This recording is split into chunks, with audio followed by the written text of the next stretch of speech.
Welcome to Bastard Quest. I'm your game bastard, Kyle. I'm Todd. Corey. Austin. Today, we are continuing our playthrough of ACHTUNG Cthulhu's Shadows of Atlantis campaign. We're in the Rome part of that adventure, and this is near the end of that arc, so if you are just listening to Bastard Quest for the first time, go back a couple episodes at least. Anyway, Todd, who are you playing in this? I am Sven. He is a rune weaver. Corey? I am Sarah and Operle. Friends, lovers. Whoa. Operle's a dog. We haven't revealed that yet. Spoiler. Austin? And I'm Pierre Walsh, Canadian. Yeah, that's all that need be said. So our adventure opens. It's a helicopter shot of the Via di Castello, this Italian villa owned by Lou Costello, rented out to Majestic, the secret division of the FBI. It's night, but the villa is lit up. The shot comes in over this grand balcony with this lavish garden into this large dining room where there's a grand piano, a lavishly set out table, silver platters, clear wine glasses, servants in white coats, people dressed for a ball, and there's beautiful piano music being played by Pasquino, a.k.a. Patrick Ball. He's in a tuxedo, playing the piano. And let me tell you how I escaped from a lair of the Serpent Men. A few women giggle at this. He finishes a rendition. He leans forward. Could I have a bit of wine? This next part is going to be very scary, ladies. And they all laugh. And then we cut to what's really happening, which is Pasquino is slamming his head into the piano keyboard, basically tied up, and while our heroes try to wrestle him away from it. But in his mind, it's really different. And all you guys hear is, serpent people get their heads cut off. Sven is taking notes, and this will lead to the creation of black metal. Yeah. Yes. Senior Agent Bussy is there, and Carissa Habmeyer, and everyone is wrestling him back. Don't let him get his hands under the keys again. Finally, you guys restrain Pasquino, get him to a chair. His nose is bleeding. He took the psychic shock, not great, at the end of last adventure when there was some feedback from Sven's spell. But Habmeyer jams a needle in Pasquino's back and sedates him. You guys get him in a chair. Senior Agent Bussy looks at all you. What the hell's going on? Sven performs a mime routine telling the entire story of what happened at the camp. Pierre stands off to the side, actually narrating. Yeah, you guys have just returned from Rome, where you, of course, rescued Pasquino and Lucrezia, a.k.a. Amanda Powell, from an Italian fascist prison camp. And I assume you guys tell Senior Agent Bussy everything that you know? Yeah, well, it was a Nazi collab. Yeah, it wasn't just fascists. In collaboration with Black Sun, right. Specifically. Yeah, it's good to partner. Secret Nazi cult. Yeah. Yeah. You accomplish more together, Kyle. You can't spell fascism without friends. Yeah. Wait. You can't spell partnership without axis. Yeah. So Senior Agent Bussy takes all this in, and then Dr. Kevin Padden is, the entire time, he was just going through notebooks and noting down things that Pasquino would scream out. And he says, I think I have some, I don't know. And he keeps referring back to his books. Okay, I think the Nazis are looking for the Clypeus. Yeah, I heard somebody say something about that. Sven, did you... somebody help Sven out of his invisible box. So, but before Atlantis fell, according to, some legends I've recovered, there was a group that left, and they left with some artifact. I don't know all the details. But after they left, they broke the artifact up into pieces and spread it around the globe, because that's what you do to create an adventure 2,000 years later. But one of these pieces was supposedly hidden under Rome, and it's attributed all of Rome's greatness to it. They put it in hiding in the latter part of the empire, and then they fell. And I'm not saying those are related, but anyway, supposedly the Clypeus is hid somewhere beneath Rome in the catacombs, according to the Blackstone anyway, and Dr. Hamlin's notes, which are somewhat crazy. I've met a lot of fellows that looked for my Clypeus. I couldn't find it, though. Kevin Patton blushes like the super like nerd blush, right? And Senior Agent Bussy says, "Well, you guys need to find whatever it is before the Nazis." So we're looking for a calliope like they play at the circuses? It'd be a great soundtrack for your mimery. Patton just says, No. I think it should be about the size of like a shield or something, maybe. It'd be pretty easy to hide in the catacombs, but given the cult that probably hit it, it's probably not just laying in a floor somewhere. There's probably some sort of wards or protection around it. Yeah, I think we ran into some of that. Oh, the serpent people. Yes, there's lots of those on Hamlin's notes. Yeah, that would have been a great heads up. Well, I mean, I hadn't read that far when you guys left, but no, they want the Clypeus for themselves. They're not protecting it. I don't think so. They are ancient enemies of Atlantis. Oh, interesting. Yeah. So where do they come from? I don't know. Serpentin.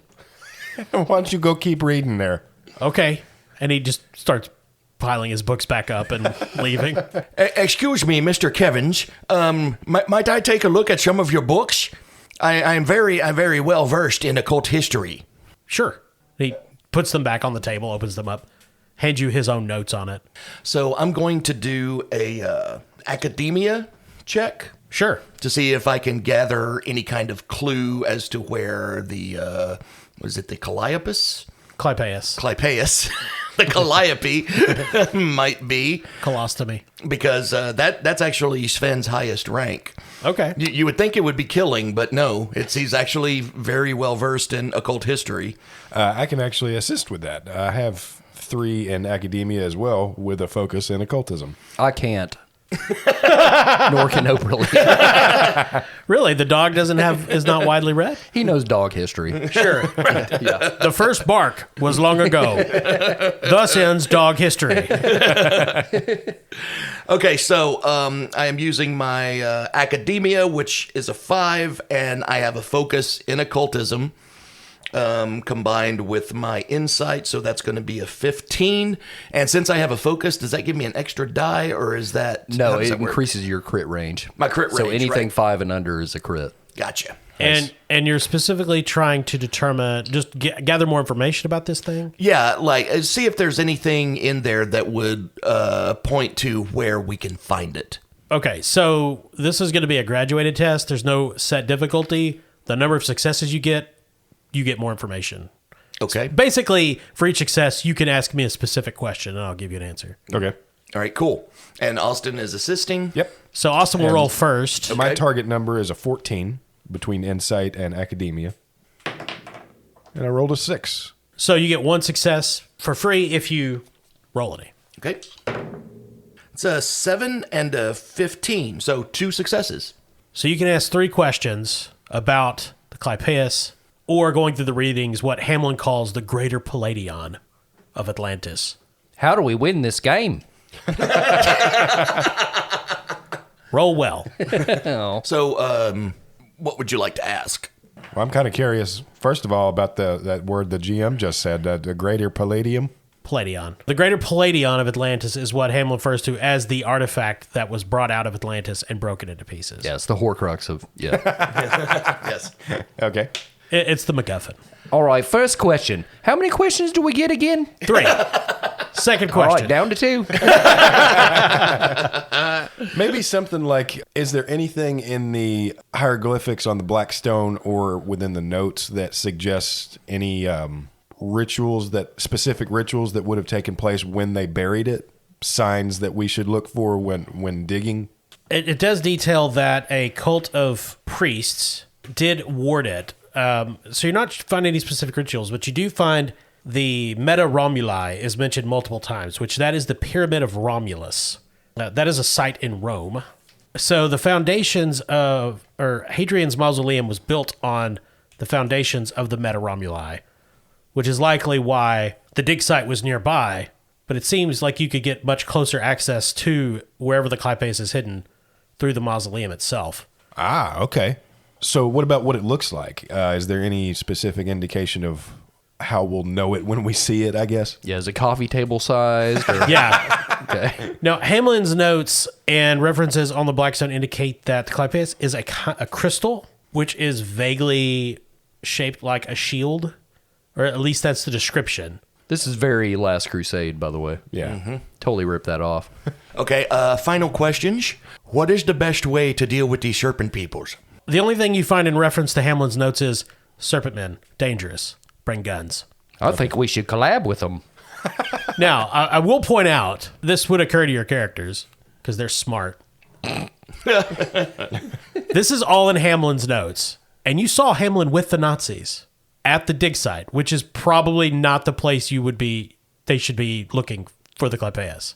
The Italian government is on their side. They could just tear apart Hadrian's mausoleum. Are they digging in the wrong place? Yes, and Hamlin could have told them that. Yes. So Hamlin, But he maybe didn't? not a You don't know. collaborator. Maybe he sent them there purposefully to He's one throw of the- them off the trail. He's one of the good zombies. So Pierre makes a note in his notebook, Hamlin -friend question mark. You know, maybe the resurrection messed up some of his brain. Maybe he doesn't remember. You don't know. But you're going off what Hamlin wrote. Like Yeah. he wrote the map. So it seems like if he was either fully functional or fully on their side, he would say, "Hey, idiots."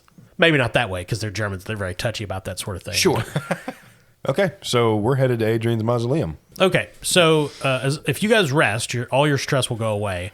Todd's injury will not. That will need to be treated with insight plus medicine, difficulty 2. Oh, okay, I have that. Okay. Well, how are you going to help him get rid of his mental injury? Because what is your mental injury? The Eldritch Backlash. Well, he's an investigator. Let's say Pierre is a certified counselor back in Canada. Sure. Can Operle help by spooning with him? Yeah. I mean, that gets rid of stress. It does. A good dog hug. Emotional support dog. Yeah, okay.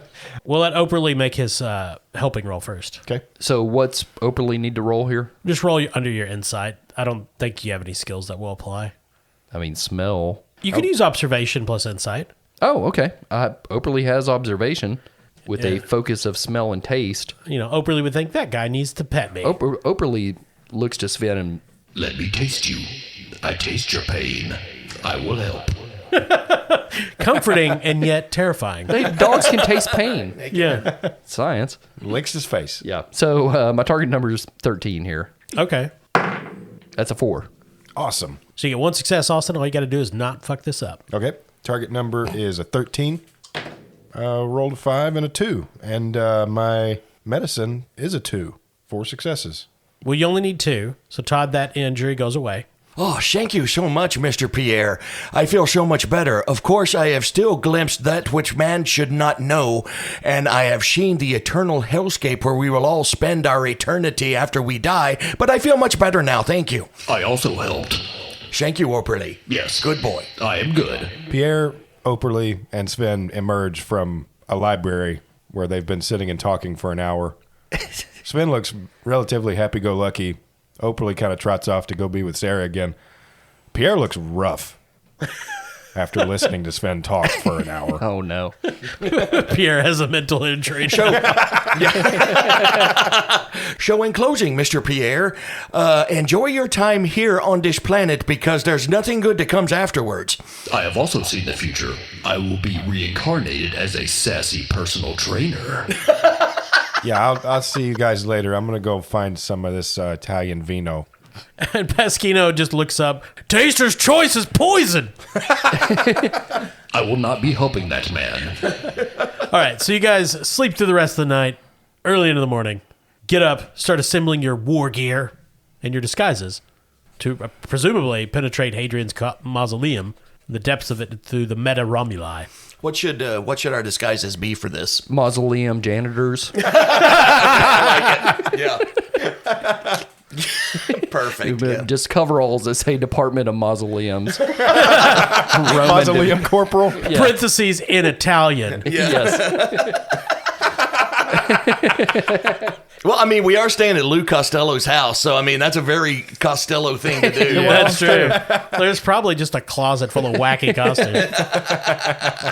And Pierre's carrying a lunchbox with his Tommy gun in it. It's a hell of a lunchbox. Well, It's a big one. it can carry black stones as well. It's that big. It's roughly coffee table size. Yes. So, more seriously, are you guys taking any special equipment from Hadmeyer's arsenal? Yeah, if there's any kind of like equipment that helps you get into mausoleums and find shield-shaped crystals Yeah. and kill lizard men. There's a mausoleum breaking and entering device. It just says crowbar. I see.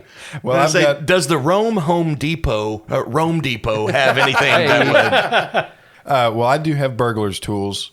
Hey, Kyle, we've got physical equipment. Are there any things like, Metaphysical equipment? yeah, like wards and any magical type stuff that would Amulets. help us at all?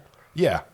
In the game ACHTUNG Cthulhu, yeah, there's stuff like that. Unfortunately for you guys, Majestic has not developed that infrastructure yet Yeah. because they just haven't. They're still new at this. Section D would have nonsense like I'm that. immediately going to sell this crystal shield on the black market and get us a bigger budget. Well, Sven does have his ritual tools for casting spells. Oh yeah, because you have some healing spells and stuff too, right? Yeah, the healing spell's not great. It only heals stress, and if I cast a flawed version of it, it not only heals us but all the enemies we cause stress. So they get better as well. So Oh. That's fun. we'll see what happens. So probably currently in Majestic, Sven is likely the most magical person in Majestic in the entire division. That's a scary thought. Well, I mean, they don't regularly employ wizards. Yeah. It's the FBI. All right, so off we go. Oh, Hadmeyer does come out smoking a cigarette, walks up to Sarah. I got something for your dog. We accept? It's metal mouthpiece. Oh, hells yes. It gives Operle extra 2 dice of damage on a bite. Oh, hell yes. You've got 2 dice? Yeah, sure. Oh, like the Jesus. D6s, you mean? Yeah. Okay. Fucking accept. That is metal as fuck. Operle is the fucking It really coolest. Well, I mean, he can't carry a Tommy gun. He's got to have something. Did anyone else dream of the eldritch horrors that await us in the afterlife, or was that just me? Yes, well, I did after we talked. that was why I appeared to be running in my sleep. So it's just you guys. You're not taking anybody else, right? You guys and Operle. No, we're going to take the screaming, raving lunatic guy. Yeah. I didn't want to judge you. Could help. Okay, so the 3 of you take the car, drive into Rome. What are you disguised as? I know we were joking earlier, but I thought we were serious. So it's a mausoleum. It so is. there's dead people inside. Is Well- it just one dead person? well, so it housed was there? Adrian's mausoleum. Then it became the Castel de San Angelo. So the Castel San Angelo would have been opened it was closed as a fortress in 1901, I think, according to the internet, and so it would have been a museum after that, Okay, so yeah, like being dressed as caretakers or something like that would make sense. or just normal people going to the museum. with a dog with a giant metal mouth. Service Well, if dog. we at least look like we're supposed to be there digging through a public tourist attraction, it may Yeah. raise a few less eyebrows. If you guys want to try to masquerade as service personnel or something like that, you can do so. Okay. Well, like I said, if we're dressed as if we're there in some sort of official capacity, it's going to be less suspicious if we start poking around and going places where like tourists can't go. Yeah. Okay. Or we could just kill anybody that gets in our way. Yeah, no. Yeah. In Rome, it shouldn't be a problem. Yeah. Either one's fine with me. Just I like to kill. Yeah. You guys drive into Rome, park a discreet distance from the Castel San Angelo, walk to it. There's the museum is open for the day. It's early morning. You could still see the construction on the street that will eventually lead to the Vatican nearby. You're not in position to see the essentially concentration camp dig site. There's a line of people going in, not like a huge line, but there are people going in. You can see the main entrance, and there's some uniformed gendarmes and museum staff. There are also service entrances, though you might be questioned if you just walked in. But you guys are wearing work coveralls, carrying presumably tool bags, quote unquote. Sure. And Sarah's wearing a propeller hat just for fun.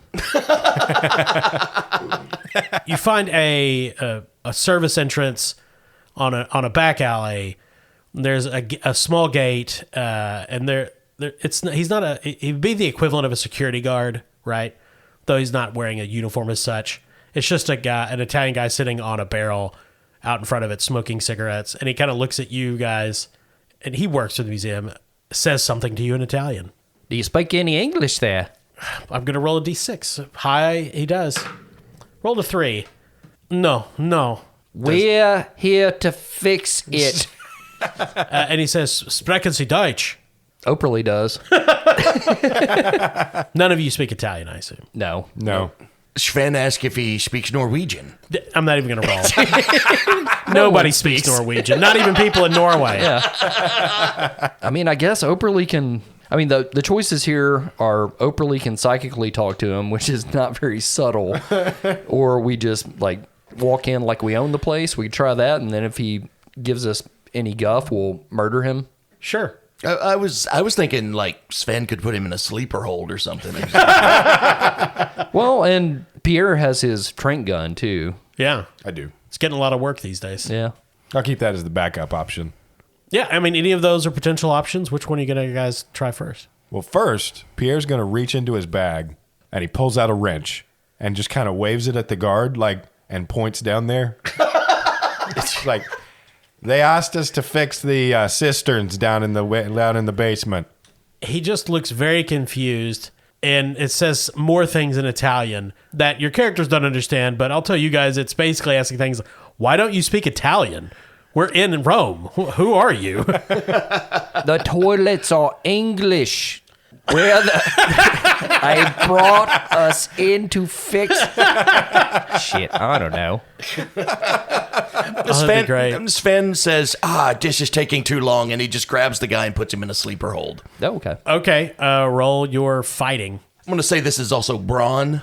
Sure, he's going to resist. Fortunately for you, he does not really have much fighting, and he's just a normal person. So my target number is 11. Okay. I rolled a 1. Nice. I rolled a 1 as well. Oh. So ties go to the player. What's it look like when Sven leaps on him? Sven holds his arms out like he's going to give the guy a hug, which confuses him just enough that he can whip around behind him and grab him in the sleeper hold, and he just takes him straight to the ground. Sleep well. He's going, spaghetti.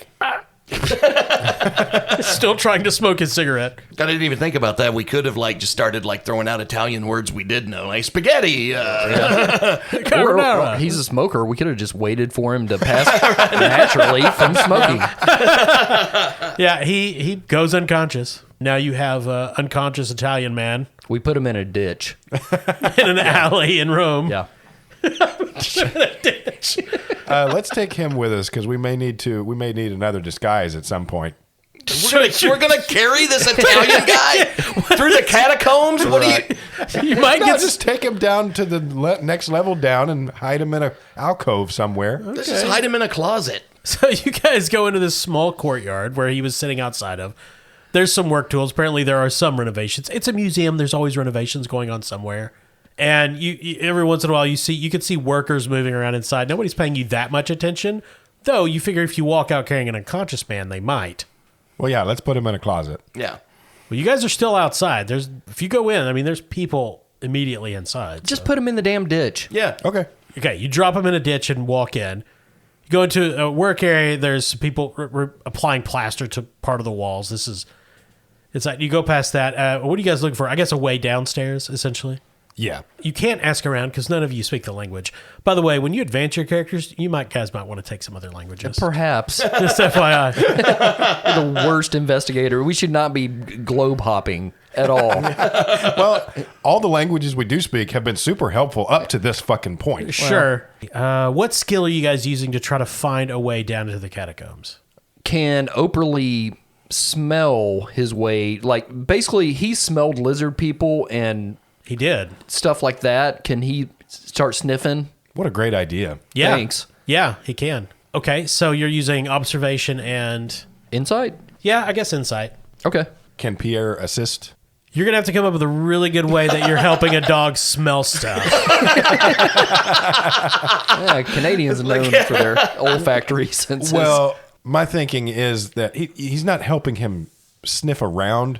But Pierre Lee, is hold your nose. He's squeezing his glands as it happens. This is like, can I help Prince play guitar? Comb his hair while he does it. But Pierre is actually looking around the actual features of the mausoleum itself to find what would be the most likely rooms to dig in, so that Operle's not having to sniff around this entire, historic site. Well, he's a He's dog. got a narrowed down kind of field with which to look. Well, if you knew anything about the Castel San Angelo, I would let you. But since you've been here for the first time, I'm going to say no. It's going to be just the dog alone. Okay. But that was a good effort. Okay. A for effort. What's the difficulty number here? I'm going to say 3. Okay. Because the serpent people have never been up to this area. Right. But some of the scent would Yeah, I mean, come up from the depths. they don't smell great. No, it's awful. No showers down there. It's like a wet raccoon put into a dryer. And he's alive. Right. Operle So smelled ready that. with yeah, that. Yeah. Metaphor. Well- Corey, we have 5 momentum. Well, here's the thing, Austin. You son of a bitch. I'm sorry. I don't know where that came from. Operle has a special ability called Keen Senses. Reduce the difficulty of skill tests to detect smells by 2. Good God. He is the best goddamn boy. Fucking A. So I Good guess boy. it's difficulty 1. Yeah. So insight and observation. He does have a focus of smell and taste and observation. That's a 3. So target number's 14 here. Okay. Him's getting a bone. Operle needs no help from you. Once again, Operle is the best character. I'm only playing him from now on. Get ready for Operle and Star Trek. Whew, got a 13 and an 18, so 1 success. Nice. Wow. So it takes longer than everybody thinks it's going to, and you wander around the museum for a little while. You get some strange looks, I and just tell everybody he's looking for a place to shit. and a few questions in Italian, but it's Italy. Nobody takes anything that seriously. And eventually you find a stairwell that leads down into the lower levels through storerooms. You find a second staircase down there, much older one, definitely medieval, that leads down into a dungeon, basically. And beyond an old wooden door, you enter the catacombs proper. And I'm going to say Operle. Well, now, the problem with once you get down into where the serpent men roam, there's no discernible trail. Right. Everything there. smells like serpent. Man. Yeah. It's like your clothes after the raccoon. Yes. It's like being at a fish concert and trying to find the person that has BO. I was going to say weed, but sure. So you guys are in the catacombs, essentially wandering around. You don't have a precise idea of where it is. You consider yourselves to be in the Meta Romuli now, or at least the foundations of it. Are these like already kind of carved out pathways? Yeah, the that just catacombs kinda of Rome are snake all the way around, and Yeah, the catacombs of Rome are massive in real life. Okay. It's where, it's of course the ancient foundations of the city, and early Christians were buried in the catacombs for countless centuries. Yeah, they are a massive network beneath the city. Okay, so then, just by point of logic, it could be reasoned that if the catacombs themselves are relatively common, maybe maybe they're even too highly trafficked to be a likely spot for it. So is there like a way to get deeper, or is there like a next level down? There certainly is. The problem is you don't know where that is. Okay, so then, guys, it looks like maybe we're looking for some kind of passage or something like that. I don't think anything's going to be hidden up here in something as common as the catacombs. So I think we got to be looking for the next way down. Okay, thank you. Could Sven use his knowledge of history to... I think a knowledge of history would let you know more about the catacombs. I don't know that it would allow you to navigate them in that way, unless you had like a specific knowledge of Roman catacombs for some reason. Gotcha. Could we maybe use both of our academic knowledge of occultism again to look for maybe markings for where the passage might be? Sure. Yeah, that would work. Okay. Yeah, because I would imagine that these people who hid this thing were very hieroglyphic happy, if you know what I mean. They're putting symbols on every fucking thing. Yeah, they would have put, runes and symbols to guide Ooh, Sven is Future. a rune weaver, Oh, hello. which also makes me a rune reader. Hey. I didn't literally mean Norse runes, but okay.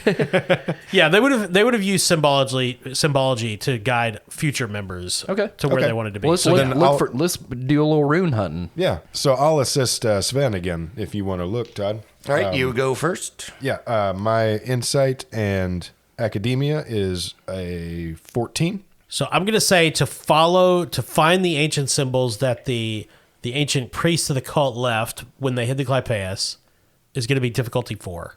Okay. Ooh. And, well, to find them and follow them. Target number 14, and I'm just rolling one die. All right, that's a 9, so that's one success. I mean, can Sarah help as well since we're just looking for things on the wall? And she's seen the runes. She kind of knows what they look like. I mean, just because she doesn't know all that book learning doesn't mean she's Yeah. a complete idiot. Yeah, she can help with observation since you're literally just looking around. Okay. In this case, Operle could not Yeah. because he's a dog. He can't read. Yeah, every letter looks the same It's to him. all the same Observation and what? reason. Sarah's not much of a reasoner. I mean, I think we all knew that. Okay, so Sarah's target number is going to be an 8 here. Okay. It's a 9. Oh, right on the edge. All right, Todd, you get one success from Austin, so if you get at least one, you get to count his. But you need 4 in total. Sven is going to use 1 momentum to add an extra d20. So you got 3 dice. Would you like another D20, and I'll put some threat on the board? How much threat? 2. What are you down to, Kyle? 4. I have 4 threat. Practically nothing. Hell yeah, I say go for it. Practically empty. Yeah, might Let's as do well. it. All right, here we go. Rolling 4d20. Target number 15. I rolled a 15, a 17, an 18, and a 20. Jeez. I would say spend a fortune to re-roll all of those. So Yeah. that's 4 complications. Yeah. Reroll that shit. Use that fortune. Yeah, you can use a fortune and re-roll everything. I'm going to do that. Or re-roll any amount of dice that you want. I would leave the 20 because it's fun. All right. No, I'm going to use that. I think this is the first time I've used a fortune, so... I would note that the only success came up on the Norse Foundry dice. Yeah. Yes, it did. So- Very true. I got a 2, which... It's 2 successes. Yes, that's 2 successes. There's an 8 So you're at 5 total. 5 total. and a 20. I think it's great. So the complication, Sven and Pierre put their heads together, and with some of Professor Hamlin's notes that they brought from the villa, over the next 5 or 6 hours, you guys navigate the catacombs, find an ancient, essentially hole that you have to climb down to an even lower level, and this level is definitely Serpent Man territory because there is animal carcasses, ancient serpent men skeletons, but you again find more symbols here and navigate it to not a cave. This is definitely a man-made chamber of fairly large proportions. It's a T intersection, but at the center top of the T, there is an inset archway, and in that archway, in the center of the archway, is this large human stylized head carved out of the bedrock. From the ancient Atlantean symbols decorating this stone surface, this is clearly what you're looking for, which is probably why there's a group of serpent men around it trying to find a way in. How many are we talking here, Cole? There are 6 of them. Okay. Let's kill them. And you see they're hissing each other sibilantly, and one of them, this serpent man, the first one you've seen with 2 hands. Oh. Does anyone speak serpent? Or parcel tongue? Right. Yeah. Sorry. Oh, okay. Yeah. All right. We really got to add that to languages when we get more XP. Serpent person. You see this serpent man put his left hand in the head, and they all wait a moment, and there's this grinding sound, and the eyes illuminate, and they are hissing somewhat jubilantly. Then the mouth closes and bites the dude's hand off. You think they would have learned by now? Come on. And they all hiss, and that serpent man is like holding his hand and, looks to be in great pain. Okay. This has to give us an advantage. Well, the fact that they all only have one hand is a significant advantage. Yeah. But you guys, they have not noticed you. Okay, let's sneak attack. Let's go, boys. I started to say, you want to use one of those nades? Yes. Okay, we're in combat. You get surprise. Of course, initiative in this game is PCs generally go first and the bad guys, but the bad guys don't know you're there, so you guys are going to get to all go before the first round in which they get to do anything. Sven is going to cast a spell before we start the fightings. Okay. He is going to use the wisdom of Frigg. Now, spellcasting is not a covert activity. You have to enunciate words and make gestures. They will hear you. Oh, shit.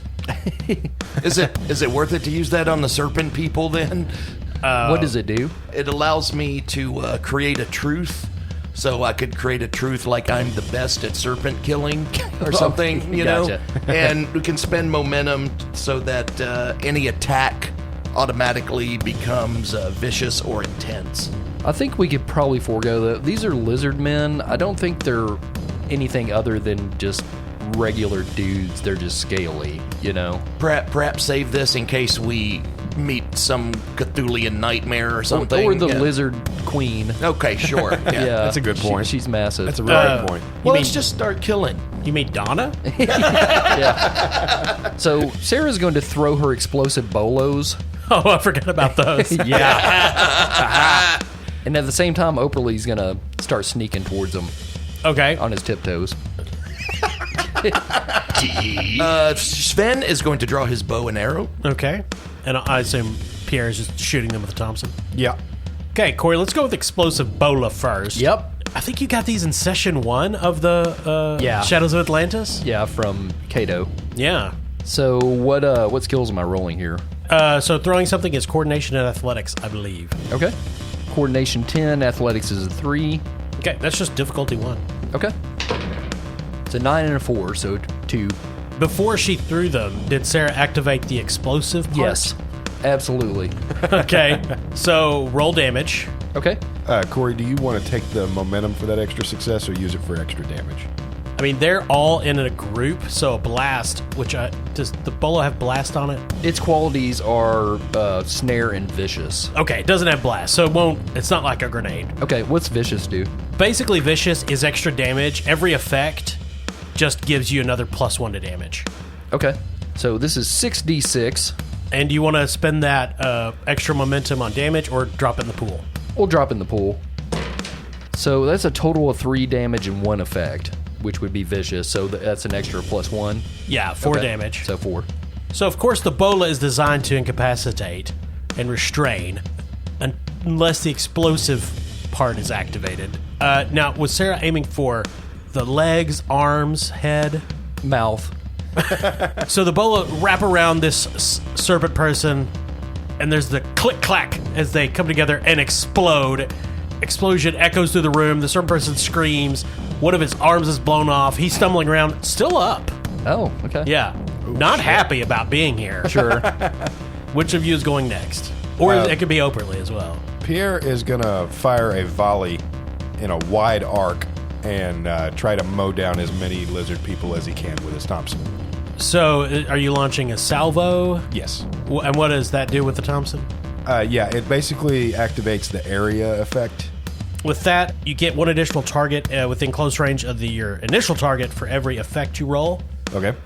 Secondary targets suffer attackers full effect, so you could stack some damage. Yeah. All right. So what's the base difficulty here? I mean, they're at close range, so it's just 1.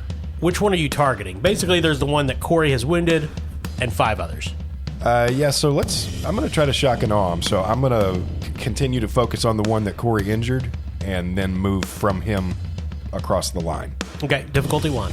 Okay. This is going to be coordination and fighting. So, I'm going to go ahead and spend a threat, increase the difficulty to 2. From that explosion, they all kind of stumbled back and are not as clumped as they were on the previous attack. all right. So then I'll spend a momentum to give myself a 3rd die.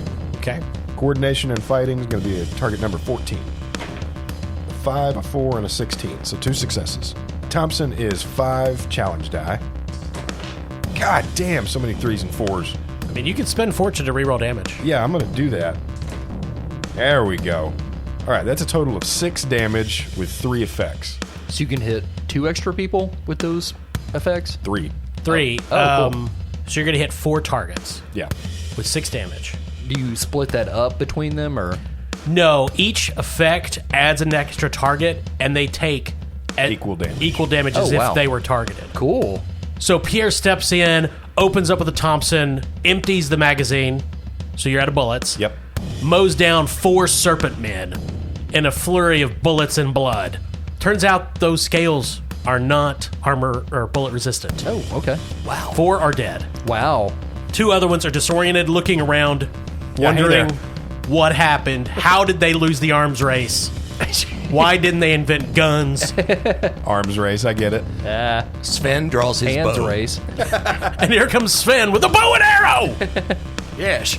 Sven draws back his bow. He aims at one of the 2 remaining... I don't know why I'm talking like Sven now, but he aims at one of the 2 remaining serpent people and targets the head. You can't aim with a bow and arrow, of course. Yes, I'm going to aim. Okay. Difficulty 1. Sven says, "Hey, you serpent fuck, say hello to my little Ven." Ven is Norwegian for friend. Oh. I wish I'd thought to say something before I shot. Target number 13. Oh, there's a 2 and an 8. That is 2 successes. Nice. So you just need 1. So you can turn the other into extra damage or just bank it in momentum. I'll do extra damage. Get him. So how much damage do you do altogether? 3. All right, there's a 2, a 1, a 5, and a 4. 4 doesn't count, so that's, 5 damage? Yep. The arrow catches one right in the face. It's like right in the side of the jaw where the serpent mouth comes down, and it's gurgling. The arrow's sticking out the back of its head a little bit, but it is still alive. Well, it's time for Operle. Oh no! I dog. forgot about the dog. And his metal teeth. So Operle psychically says, I assume these creatures have the same anatomy as a normal human. I'm going to bite this fellow in his vas deferens. Okay. So there's one that's fine, and one with an arrow in his head. okay, he's going for the fine one. Okay. Operle's going to use his newly acquired metal jaws and bite. That's agility plus fighting, which is a 14 for Operle. Is it still difficulty 1? Yeah, difficulty 1. Oh lord, it's a 8 and a 20. So you hit. If you have a complication, which I assume you're not going to spend a fortune to reroll. Yes, Operle's going to spend one of his fortune. He has used none of his so far. So. Okay. So reroll your 20. It's a 20. What happened? Remember when Austin used to be the shitty one, and now he rolls good. So roll your damage, and then we'll talk about what the 20 does. Oh, trust me, Modifius is my best fucking friend. Yeah. So that's 5d6 here. So that's 4 damage and 1 effect, which is piercing. So where does Operle bite this serpent man? In the vas deferens. Okay. Climbs out, the serpent man's screaming, punching Operle, and Operle lets go, and the metal jaws come off, but are still attached to the serpent man. Oh no. So he's temporarily lost those. Next round, the 2 incredibly wounded serpent men will get to act. Round 2. This time the serpent men will get to do stuff, but PCs traditionally go first. I will spin a threat. Just take that away from you guys. Cool. The one that got bit in the junk is really upset. He's going to attack Operle. It's fine. We know everybody lives. Except for maybe Austin's character. There's every chance Pierre might not make it through Atlantis. You know what? I got a lot of threat. This guy's really mad. I'm just going to spin another one of those. To Operle? Thought you liked him. I do. Okay. Doesn't mean I don't want him to die. Sure. What? Well, I rolled a 20, a 17, and a 2. Up your butt. They like it up them. So that is a crit, but also a complication. Is the complication he hits him with his nub instead of his hand? So he comes after Operle with his one good serpent hand. I'm going to add an extra damage from that bonus threat he got. 6 damage and an effect. I'm going to spend a threat to make that grasping and add snare. So the effect is that Operle, he grabs up Operle, lifts him up in the air with one clawed hand. Operle is momentarily unable to act. Does Operle have a resilience? Yes. What is it? 1. So if a number of effects are rolled that are equal or exceed the target's resilience, the target may not take any action in their next turn. So that would be this one. So Operle is momentarily snared, and he takes 6 damage. Ooh. Does he have armor? I assume not. He's a He dog. did not wear his plate mail today. Sure. But no, he has a total of 5 stress, so he's in trouble. Oh. Yeah. Oh, no. So Operle is... So he takes 6, which immediately gives him an injury. His injury is clawed. And then he goes over his current stress, so he takes a 2nd. Oh, God. Bleeding. Ah. He's not out. If he takes a 3rd, he will be knocked out, Okay. potentially dead. Okay. This is dark. This sucks, Kyle. This serpent I man don't is want to just play this fucking game anymore. hissing in the dog's poor face. Everybody's pissed off now. Oh, well, super fucking pissed. That's why they're the bad guys. Yeah. Right now, there's Nazis in another room looking, I can't believe they're attacking the dog. What kind of fucking assholes? Hey, we're on your guys' side now. Fuck these guys. I'm kidding, the Nazis. They're horrible. And the war is over. We would have done horrible things as a dog. Meanwhile, the serpent man with Sven's arrow in his head is looking at the other guy holding the dog and thinking to himself, are we the baddies? Yeah. Jesus, Ted, it's a dog. And you guys go next. Which one of you would like to act first? Except Operle, he's snared this turn. Sarah's fucking pissed. She's going after him. Reasonable. I knew there was going to come a time when the dog was hurt and possibly dead. I just didn't know it was going to be this fast. Yeah. Sarah pulls out her infield service revolver and aims at the guy who just attacked Operle. Now, the serpent people have a trait that didn't apply when they were surprised. It's called elusive. Ranged attacks against them are difficulty increased by 1. Okay. So this one starts moving into the shadows in one of the side corridors, dragging Operle with it.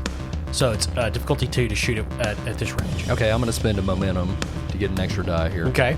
And I'm going to aim as well. The quality on this pistol is reliable. So you ignore the first complication. Okay, my target number was 14, and I rolled 3 successes. And would this be close quarters? Yes. Okay, she has a focus in that, so it's 4 successes. I mean, this is a big room for an underground room. Yeah. It's not Madison Square Garden. Right, okay. So, Corey, that's 2 momentum. I assume you want to put that toward damage. Yeah, I want to kill him. Okay. Well, he's already injured. He is. Okay. He's taking 4 hit points. You Okay. want to just use 1 momentum? Yeah, and Okay. we'll bank the other. Okay, so that'll be 5d6. That's 4 damage and 2 effect. You can describe how he is dispatched. Sarah's not happy about her companion, Operle, being murdered, but seemingly, or dangerously injured. He goes, woo. I don't like that. So she basically runs over, sticks the pistol in the serpent mouth, like upwardly, and fires 3 bullets through the top of his head, and then turns her arm downwards to fire down his throat towards the heart. Sure. And fires 3 more bullets. To be sure. Yeah, Yeah. 1 in each lung and 1 in the heart. Yeah, elude that. Yeah. He is killed. I see. He relinquishes Operle, Ah. who huddles down and whimpers. Guess what, Mr. Serpent? Sven also has a shotgun. Sven says to the one with the arrow in his head. Well, it is his turn, unless you would like to spend a momentum to take the turn. Do it. I'm doing it. Okay. So Sven pulls out his Ithaca shotgun. Its salvo is intense. Its qualities are bane and debilitate. Okay, Todd, he's got 1 hit point. I feel like, yeah, that's going to do it. If you hit him, he's difficulty 2. And Sven has a focus in rifles, which is the focus of the shotgun. So we're going with a target number. Right now, somewhere, a gun nut 13. is going, shotguns are a rifle. Right. I'll allow it. It's fine. That is 2 2s. Hey. Nice. So, So that 4 generates successes. 4 successes. That generates how many momentum? 2. 2. Sven pumps the shotgun, sticks it right against the chest of the serpent man. He pulls the trigger, and as he begins to blows a hole in him, but just before the serpent man falls backward, Sven reaches in and rips his heart out Ooh. and holds it aloft. And the serpent man gurgles, I'm an organ donor.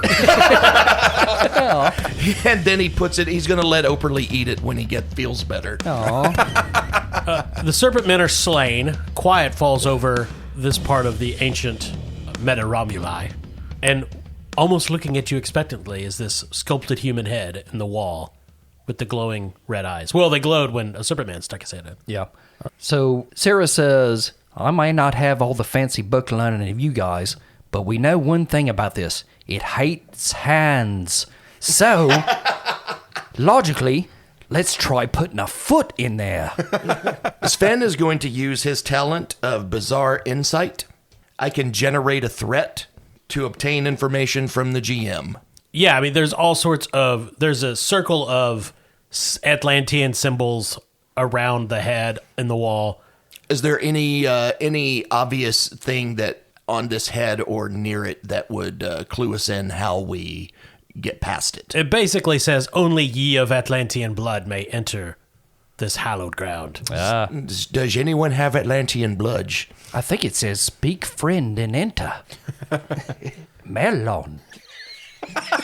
Far down one of the adjoining halls, there's a wizard and a bunch of hobbits, and one of them goes, say melon. And their door opens, and they go into Moria. Happy to help. So does anybody have Atlantean blood on them? Well, I'm Canadian. Close enough. Stick a hand in there. So here's a question. Sure. The lizard folk are definitely, you said they're enemies of the Atlanteans. Yeah. I want to say, did Patton actually tell us Atlantis was like a precursor to our civilization? He did. So we all have Atlantean blood. Pierre steps forward I'm 1/8. and shoves his left... My great meemaw, full-blooded. Not everybody's going to get that joke, but... Pierre steps forward and shoves his left hand into the opening. So you feel something close around your wrist. Uh-oh.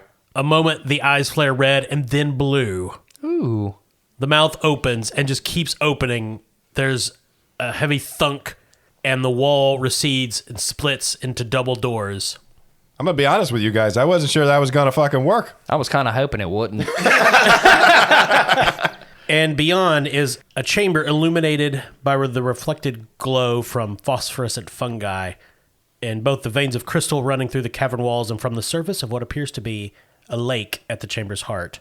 There's something a bit unsettling about the cavern's walls. Besides the strange blotches of glimmering mold, there are ancient patterns and crude symbols painted or carved on the rock. At the center of the lake is a sculpture that bears an uncanny resemblance to the Fountain of Triton in the Piazza Barberini, but far, far older and vaguely sinister. 4 grotesque, uncomfortably alien dolphins rise from the shallow water, each pointing in a cardinal direction. Their splayed-out tails form the support for a massive, upright clamshell. In one side of the clam is carved into the familiar ripples you could expect. The other has a face staring back at you. And as you enter, this begins to open. As it opens fully, gently spinning, a foot or so above the shell is a beautiful golden crystal shot through with blue veins, carved into the form of a rounded shield surrounded by a gleaming red metal and glass mount in the shape of a female warrior, approximately 2 feet tall. This reminds Sven of Greek depictions of Pallas Athena, but she is not quite the same, though you're not sure why. This is most definitely, of course, the Clypeus.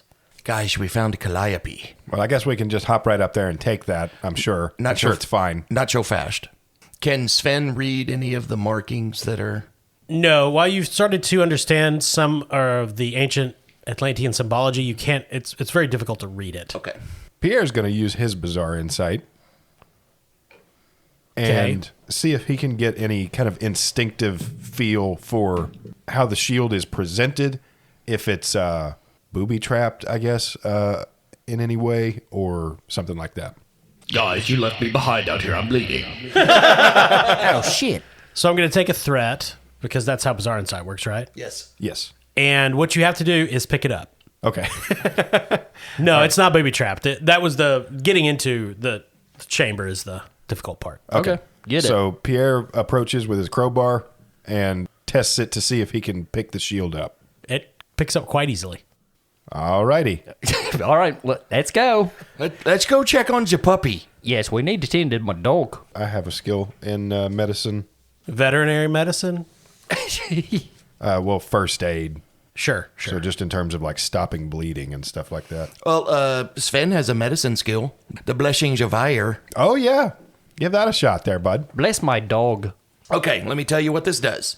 It's a ward spell. The spell immediately removes stress equal to the caster's power from all allies within close range. Cool. In addition, any defeated allies within close range immediately recover as well. Yeah, do that. However, there's a flaw. Now, if I'm not successful, would it then turn into a flawed spell? Is that how that works, Kyle? I believe so. So, But it can't raise the dead, right? I don't think so. It said the flawed version of the spell removes stress from all creatures within close range, not just allies. But the serpent people are all dead. I mean, it won't raise them from the dead. Let's see what happens. Let's see how many complications How we roll. about we just use a first aid kit? Does anybody have one? Yeah, there's actually one in Operle's sack. You mean okay, cool. backpack? you don't want to fight undead lizard men I'm raised good. by foul Norse magic? Okay, yep. So, if I use that first aid kit, my insight and medicine target number would be 13. And I'm going to spend a momentum just to make sure this fucking takes. Spend them all. We're done. That's true. Hey, Kyle, what's my target number? It's 2. Okay. Rolling 4. It's a 16, a 1, so 1 crit, 11, and 4. So 3 successes. Yay. So that'll heal his injuries. I'll have to refer. I think it'll take care of them all. I mean, this is the end of the adventure, so. Okay. There you go. That's a good boy. I thank you, in the name of the Father, the Son, and the Holy Ghost. So the 4 of you escape back to Lou Costello's house and report in to Senior Agent Bussy. The Clypeus is placed in a very secure metal case, and that is put inside a crate and is immediately arranged to be shipped back to New York. So, another successful adventure for the Majestics. I'm going to go for a swim. But you guys are hustled onto a plane. Agent Bussy says, there's a problem in Egypt. Uh-oh. Oh, I guess not. I guess I'm going to the opposite of water. Dun, dun, dun! But that is the end of this arc of Shadows of Atlantis. We'll Yay. likely return to it to finish out this campaign. I think we're going to play through the whole Shadows of Atlantis campaign. It's been This is really a lot of fun. I like it great. a lot. But right now, you guys get XP. Yay. Kick ass. Yeah, some bitches. So this is going to cover all the sessions we've had. So when we go through these categories, try to think back over cool stuff you've done. What PCs distinguish themselves through outstanding and conspicuous acts of bravery, gallantry, or heroism? Operle. Yeah, well, Operle. I think we're all going to vote for that. Yeah, and Pierre, breaking into the bookstore and all that was good. Yeah, Well, that was Pierre brave. also stuck his hand in the That was giant brave. head. That's pretty good. So that's 2 incidents. So also you get 20 XP, and Okay. Operle gets 10. So has any PC been seriously wounded during the course of their duties? Operle. Yeah, that's 5. And then Well, Sven, Sven took a also Yeah. took an injury. So that's 5, Todd. Has the PC found an innovative or novel solution to problems encountered? I think our sneaking through the camp in order to get Lucretia out was pretty Was that- resourceful. I mean, that was the smart approach. Well, What and- about Sven's miming? Yeah. Anyway, Well, I'll say this. I think Operle could get a little bit more XP for mentally tethering us all while we did that. that was smart. innovative. That was innovative. I would say using the dog to smell out the serpent men down. Yeah. Oh, okay. This would really be innovative, not innovative or novel. Like nonsense. Like sneaking is. It's Yeah. good to sneak into a prison camp. Yes. But it's that's true. good- That was it's- just more yeah. successful than... Yeah. Mime is innovative. Again, Sven was pretty good about helping us get out of the catacombs once the lizard folk attack started. Serpent folk attack. Yeah, with the hammer of started. Thor. That was pretty yeah, novel. Using it to cause a distraction rather than just do damage was probably a novel approach. Yeah. 5 XP. Thank you. Pierre masqueraded as a Nazi guard. Oh, yeah. Yeah. Though that probably also falls into the next category, willing to sacrifice their well-being or put themselves at risk for the good of the group. Yeah, that's more in that realm, I think. So that was highly dangerous, so I'll say that's 10 XP. Oh, cool. Of course, that's also wrapped up in sneaking into a prison camp.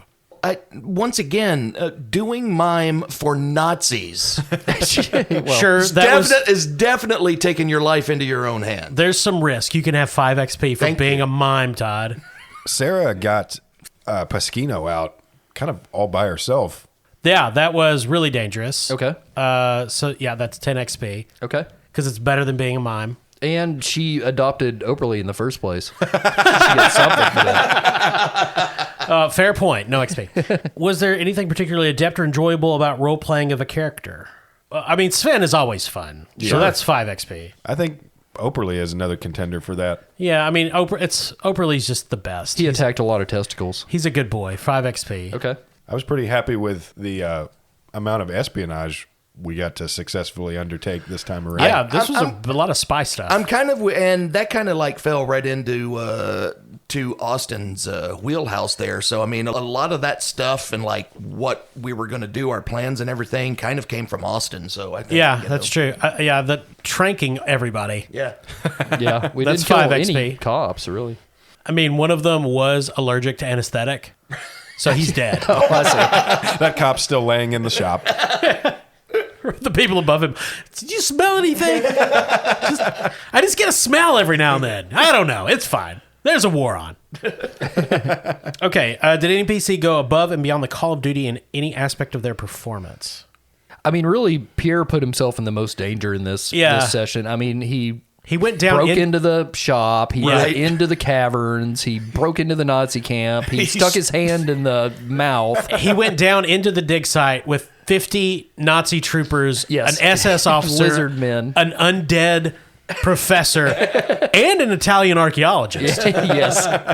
So that's definitely worth 5. Thanks, you guys. Did you permanently defeat a major adversary, NPC, or recurring nemesis? No. No. I guess you could have tried to take out Roscoff Smythe, but Yeah. the Nazis really never knew you guys were here. Yeah. They're going to figure it out when they find the holding room of the Clypeus and it's fucking empty. Dog fur everywhere. Why is that dog food? Those fucking bastards. No. How challenging the mission was? This is from 5 to 20 XP. I'm going to say 15. Okay. sweet. So we all get that? Yeah, everybody gets that. And we'll do character progression before the next Shadows of Atlantis arc, which will probably be a little while. We've got a lot of games in the hopper. Yeah. Now, rules as written, for those of you following along at home, you're supposed to award XP at the end of each session, and people can advance their characters once after a session. We don't do that. We just do it at the end of the adventure, and they can spend it however much they want, because we're not playing this week to week. If you're playing it week to week, I would recommend doing it that way. Yeah. But man, that was good. I really like Shadows of Atlantis so far. Yeah, it's fun. I'm really loving this. ACHTUNG CTHULHU has worked its way up to being my favorite game. Yeah, right now they just came out with a new campaign book for North Africa, The Serpent and the Sands, which I really, really want to get. It's hard for me to justify getting it because I know we won't get to play it for a while, but I just want it. I'm probably just going to get it for me because it looks really, really cool. And obviously there's more snake people. And who doesn't cool. love shooting those bastards? Yeah, fuck them. Scaly bastards. Because, yeah, that is the subtitle on that is Resist the Rise of a New Ophidian Empire. So if you're into killing snake dudes, check that out. Snake people. There are snake women. Yeah. Sure. Anyway, thank you for listening to Bastard Quest. Thank you for being a Patreon member. If you were and you were featured, there were a number of them in this arc. Yeah. And we appreciate it. Yeah, just thanks for listening in general. And thanks to our sponsor, Barrel and Bond. 100 Broadway Street in beautiful downtown Paducah. Do not stick your hand in anything. In the urinal for sure. Right. Yeah, they've had a problem with that. Yeah. But thank you for listening. We appreciate it. We hope you enjoyed the ride. Yep. I'm Kyle. I'm Todd. Corey. Austin.